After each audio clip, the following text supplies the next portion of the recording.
የህወሓት መጨረሻ መከፋፈል፣ መበተንና መክሰም። ህወሓት በአሁኑ ወቅት በከፍተኛ የመከፋፈል አዙሪት ውስጥ ገብቷል። በአመራሮቹ መካከል ያለው የስልጣን ሽኩቻና የጥቅም ግጭት ቡድኑን ለሁለት ከፍሎታል። ይህ መከፋፈል ደግሞ በቀጥታ ወደ ሰራዊቱ ወርዷል። ለምን እንዋጋለን የሚለው ጥያቄ በሰራዊቱ ውስጥ እየተቀጣጠለ ሲሆን፣ ጦሩ መቅጣጫ አጥቶ እንደ አሸዋ እየተበተነ ይገኛል።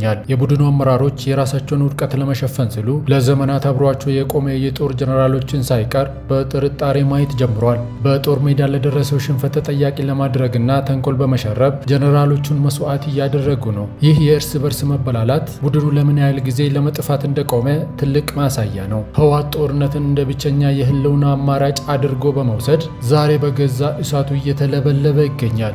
ራሱ በቆፈረው የጥፋት ጉድጓድ ውስጥም ራሱ እየገባ ይገኛል። ዛሬ ህወሓት የታሪክ ትርፍራፊ ለመሆን ጥቂት እርምጃዎች ብቻ ቀርቶታል። ያመጣው የጦርነት ሀሳብም ራሱን እየበላው ቡድኑ በሂደት እየከሰመና ወደማይቀረው መቃብሩ እየወረደ ይገኛል። የጥፋት መንገድ መጨረሻው ጥፋት ነው። የህወሓት መክሰም ለቀጣዩ ትውልድ ትልቅ ትምህርት ሆኖ ያልፋል። ስላዳመጣችሁን እናመሰግናለን። ሰብስክራይብ በማድረግ ቤተሰብ ይሁኑ።